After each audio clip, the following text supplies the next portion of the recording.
FCRA इस शब्द की काफ़ी चर्चा है आजकल हमारे देश में।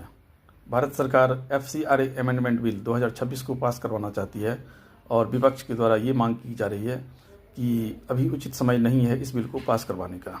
आखिर FCRA है क्या? FCRA विदेश से द्वारा प्राप्त किए गए पैसों को विनियमन यानी कि कंट्रोल करने का तरीका है, जो कि भारत के NGO को दिया जाता है।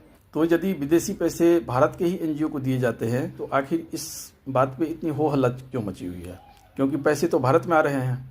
तो इसका कारण ये है कि बहुत सारे केसों में ऐसा देखा गया है कि बाहरी पैसों को भारत को अस्थिर करने के लिए उपयोग किया जाता है, सरकार को गिराने के लिए, सार्वजनिक संस्थाओं को क्षति पहुंचाने के लिए, किसी पार्टिकुलर क्षेत्र में अस्थिरता पैदा करने के लिए किया जाता है। जैसे इस केस के बारे में बता दूं, भारत की कुडमकुलम परियोजना नाभिकीय रिएक्टर से संबंधित भारत के तमिलनाडु राज्य में लगना निश्चित हुआ था।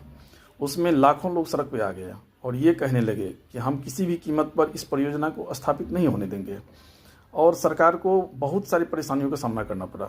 जब जांच एजेंसियों ने पता किया तो पता चला कि वहाँ पर जो लोग इकट्ठे हुए थे उन्हें बाहर से पैसा आया हुआ था NGO के रूट से, और NGO ने इस पैसे को बांटा और ये कहा गया कि इस परियोजना का आप लोग रोकिए और आपके खाते में पैसे चले जाएंगे, कैश दिया गया। ये बहुत बड़ी परेशानी करने वाली बात थी कि बाहर से पैसे जो आ रहे हैं उसका उपयोग देश में सही काम में नहीं बुरे काम में लगाया जा रहा है। एक आरोप इंदिरा गांधी के समय में भी लगा था। 1971 में बांग्लादेश का विभाजन हुआ था और जब 1976 की चुनाव हुई तो उसमें बहुत सारे पैसे बाहर से आए। हमारे देश के बहुत नेताओं ने उस पैसे का दुरुपयोग करके इंदिरा गांधी को हराने का कोशिश किया। तो काफ़ी बार ये आरोप लगते रहे हैं कि बाहर से आए हुए पैसों का काफ़ी दुरुपयोग किया जाता है। हमारे देश में यह भी आरोप लगता रहा है कि बाहर से आए हुए पैसों का धर्म परिवर्तन के लिए उपयोग किया जाता है, और ये खास करके क्रिश्चियन मिशनरियों और चर्चों के द्वारा। जानकारी के लिए बता दूं कि हमारे नागालैंड स्टेट में 87 से 88% क्रिश्चियन हैं। मिजोरम में भी 80% से ऊपर है। केरल, गोवा, ये सब क्रिश्चियन डोमिनेटेड स्टेट है, और वहाँ पर जो धर्म परिवर्तन हुए हैं इसी पैसे से हुए हैं जो बाहरी देशों से आया और NGO को दिया गया। NGO को बाहर से पैसे आते हैं और वो छोटे छोटे अमाउंट में डिस्ट्रीब्यूट करते हैं लोगों को और अपना काम करवाते हैं और अपना रोटी सेकने की कोशिश करते रहते हैं।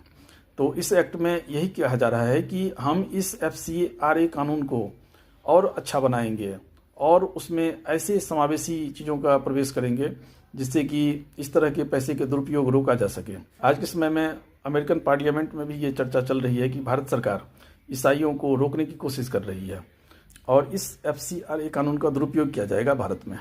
भारत क्यों दुरुपयोग करेगा इसका? भारत तो ये चाहता है कि इस पैसे का उपयोग सही जगह पे हो, जैसे कि समाज के कल्याण के लिए, एजुकेशन के लिए, बीमार व्यक्तियों के लिए।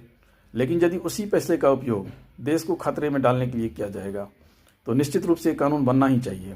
हालांकि FCRA कानून हमारे देश में पहले से मौजूद है और उसके अमेंडमेंट करने की बात की जा रही है। ऐसी चीज़ों का समावेश करने की सरकार कोशिश कर रही है जिससे कि इस पैसे के इस तरह से दुरुपयोग पर रोक लग सके। हमारे देश में काफ़ी सारे NGOs हैं, चर्चेज हैं जिनको कि बाहर से विदेशी फंड मिलते हैं और उनका दुरुपयोग किया जाता है।